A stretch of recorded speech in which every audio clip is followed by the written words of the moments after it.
Today, I wanted to share a simple and amazing recipe for spare ribs. The recipe is pretty simple, but requires a lot of time. About an hour of prep and about 24 hours of rest, and then another 5 hours of cooking.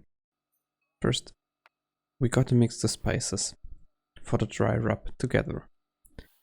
Add the brown sugar, the smoked paprika, the salt, the ground black pepper, the cayenne pepper, the chili powder, the onion powder and the garlic powder to a bowl, and mix it until you get a homogeneous distribution. Once the rub is prepared, we can start with the most crucial task of the recipe.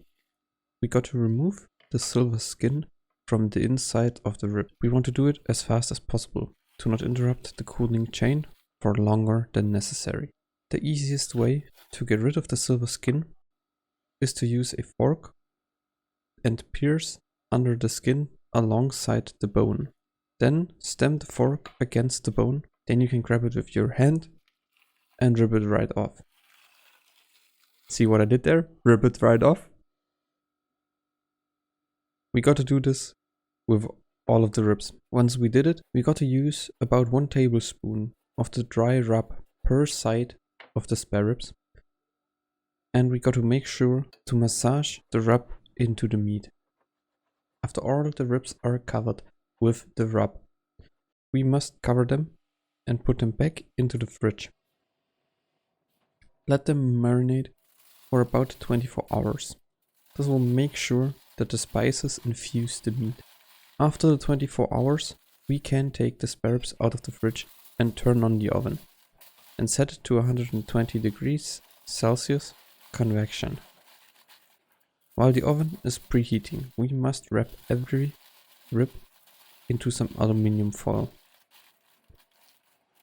Once that is done, we can put them into the oven. In the video, I used only 4 kilograms of spare ribs, and I struggled to fit them all on the baking trays. So be conscious about that. Once the ribs are in the oven, they have to stay there for 4 hours. While the ribs are in the oven, we can make the sauce for glazing the ribs. For that, we mix the orange juice, the Worcester sauce, the whiskey and the brown sugar in a pot and bring it to a boil. We want to reduce the amount of liquid in the pot to about half. This should take about 15 to 20 minutes. After that, we can add the other ingredients, the ketchup, the BBQ sauce, the dry rub and the honey. We got to thoroughly stir everything together. Bring the sauce to a boil once more and then take it off the stove. Let the sauce cool and sit back for the next 3.5 hours. When the spare ribs reached the 4-hour mark, we can take them out of the oven. I do it tray by tray. We unwrap the ribs and glaze them in the sauce. For that I use a cooking brush. Once both sides of every rib are glazed with sauce, we put them back in the oven for another 15 minutes. So the sauce will dry up and stick to the meat.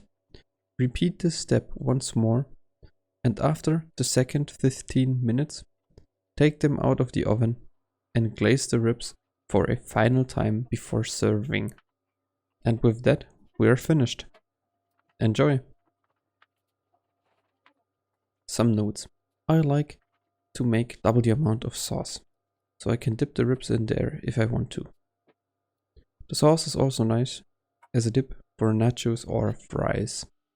The dry rub is also usable for other forms of meat. Removing the silver skin from the ribs will make them as tender as they are. If you leave it on, the ribs will get firm. And as always, we got to clean up the mess we made in the kitchen, so the next person to enter the kitchen can start cooking without having to worry about the mess we made.